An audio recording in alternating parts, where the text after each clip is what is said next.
La lectura del Santo Evangelio según San Marcos, capítulo 12. Santo Evangelio según San Marcos.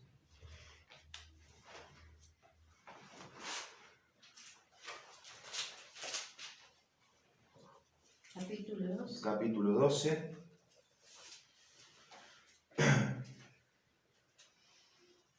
Versículo 38 al 44.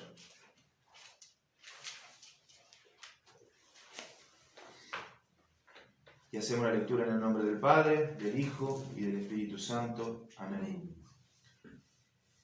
Y les decía en su doctrina: guardaos de los escribas, que gustan andar con ropas largas y aman las salutaciones en las plazas, y las primeras sillas en las sinagogas, y los primeros asientos en las cenas, que devoran las casas de las viudas, y por pretexto hacen largas oraciones.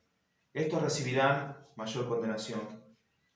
Estando Jesús sentado delante del arca de la ofrenda, miraba cómo el pueblo echaba dinero en el arca, y muchos ricos echaban mucho. Y vino una viuda pobre, y echó 2 blancas, o sea, 1 cuadrante. Entonces, llamando a sus discípulos, les dijo: de cierto os digo que esta viuda pobre echó más que todos los que han echado en el arca, porque todos han echado de lo que les sobra, pero ésta, de su pobreza, echó todo lo que tenía, todo su sustento. Palabra de nuestro Señor. Te alabamos, Señor Jesucristo. Amén. En la primera lectura pudimos contemplar un poco la historia del profeta Elías. En los tiempos del profeta Elías, Israel, la iglesia, se había desviado de los mandamientos de Dios y del culto a Dios por la política corrupta, por los reyes corruptos, pero también por el que el corazón del pueblo de Israel era fácil de ser arrastrado hacia la idolatría. Lo interesante de la historia de Elías es que él fue un profeta que pagó un precio muy alto. Pero fue un profeta que también demostró siempre una gran fe y una gran confianza en Dios. Una fe que no es la ideal. Una fe que no es como muchas veces nos han enseñado.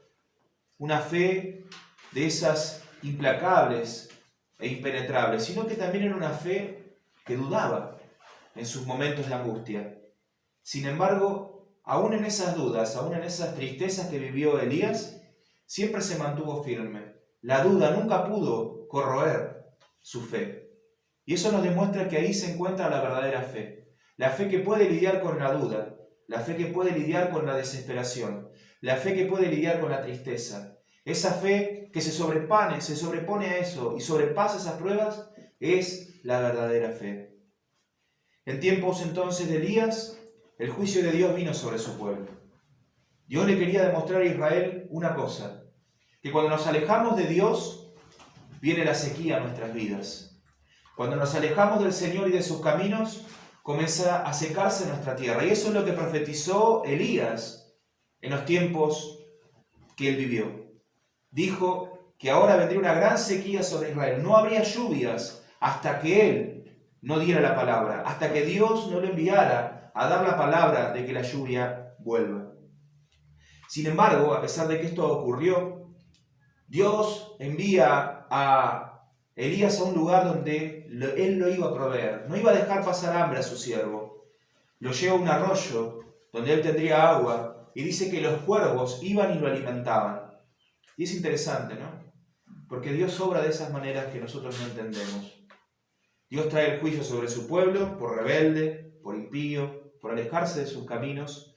Un juicio que no tiene que ver con castigo, sino más que nada con un llamado a la reflexión, un llamado a esto que dije anteriormente. Cuando nos alejamos de Dios, viene la sequía sobre nosotros.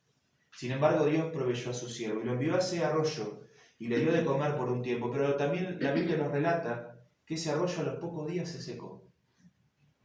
Ese arroyo que parecía que iba a mantener a Elías vivo por todo este periodo en el cual Dios no iba a derramar lluvia sobre Israel, se secó prontamente.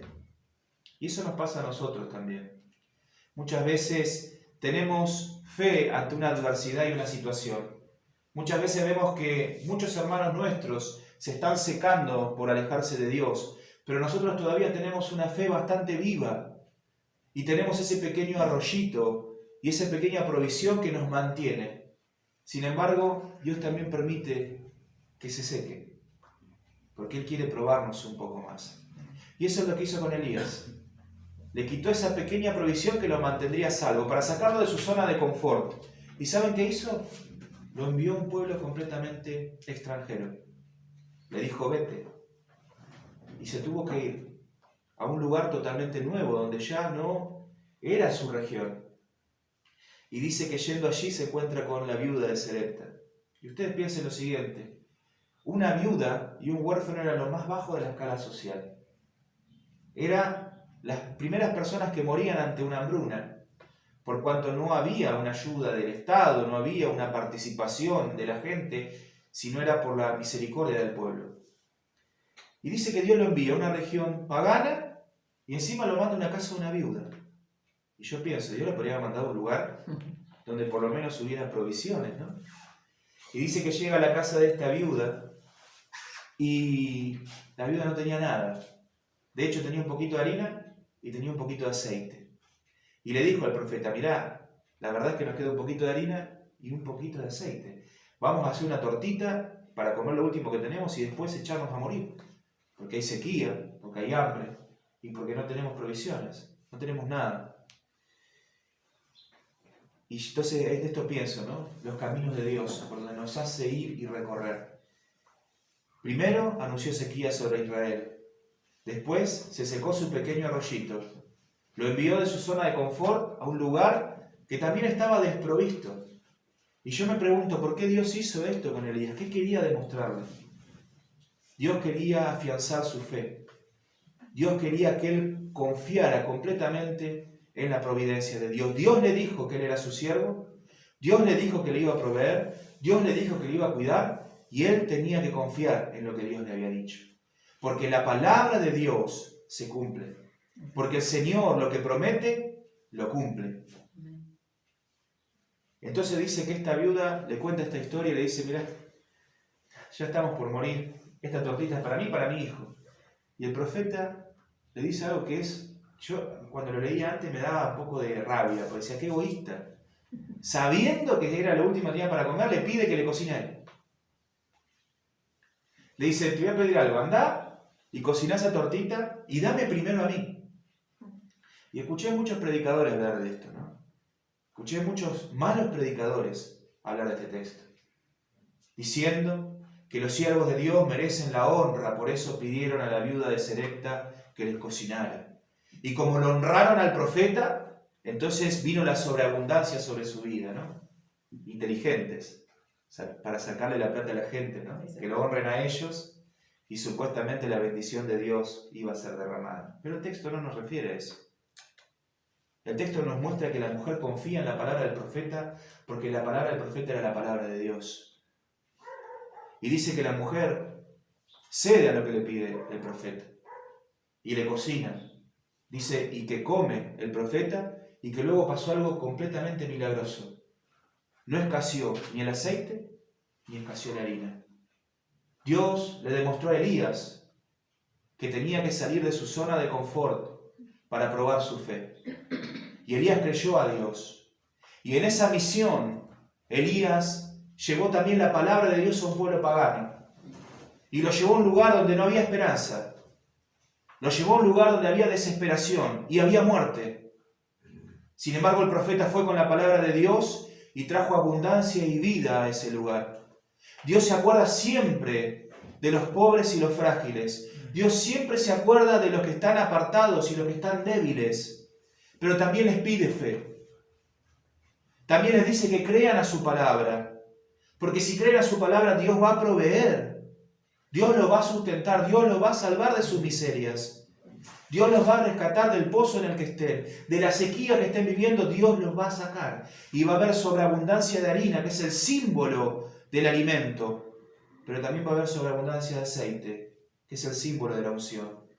Va a haber presencia de Dios.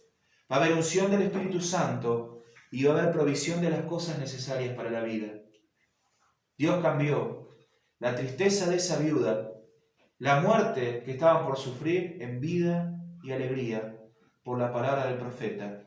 Pero el profeta se atrevió a creerle a Dios, confió en que Dios lo había llamado y que Dios iba a sustentar su misión, que no lo iba a avergonzar, pero su fe debía ser probada. Y eso nos interpela a nosotros en este domingo. Porque el Señor nos enseña un principio en este evangelio que acabo de leer. Nos enseña la ley del donarse, la ley del don. Y esa ley nos enseña que mientras más nosotros nos donemos a los demás, más se engrandece nuestro ser.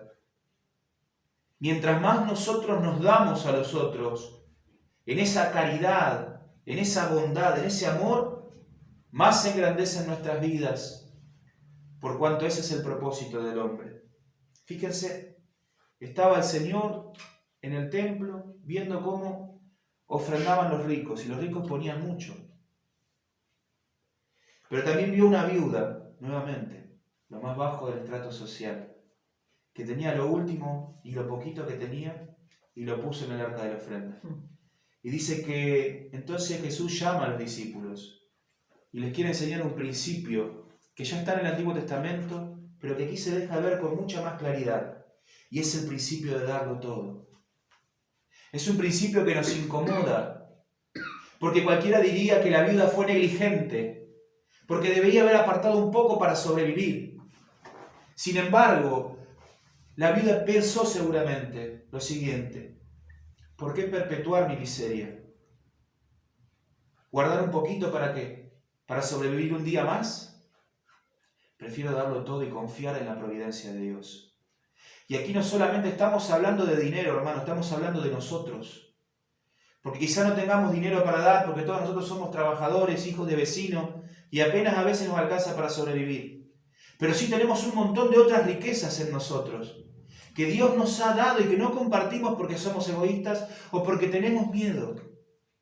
Tenemos miedo a darnos por miedo a que nos decepcionen, tenemos miedo a darnos por miedo a que nos lastimen. Y el miedo, hermanos, en el miedo no obra el amor. Pero el amor, dice la Biblia, echa fuera todo el temor. Y tenemos que aprender a escuchar el desafío que hoy nos presenta el Señor. La ley del don, la ley del dar. Darnos a nosotros. Y Dios obra maravillas. Elías se dio a sí mismo. Fue a buscar esa misión que Dios le dio cuando parecía completamente incomprensible a una región pagana, a la casa de una viuda. ¿Qué iba a tener la viuda para darle? Él tenía para darle la palabra del Señor. Y la viuda tenía para darle lo último que tenía, pero confiando en que la palabra de Dios se iba a cumplir. Entonces, hermanos, la exhortación de este domingo es: ¿cuánto más vas a retener lo que Dios te dio? ¿Cuánto más vas a esconder lo que Dios te dio? Dios te dio tus talentos, tus dones, tus capacidades, para que las pongas a orar por los demás.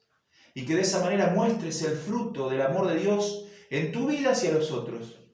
Y te puedo asegurar que ese será un gran canal de bendición, no solo material, sino también espiritual.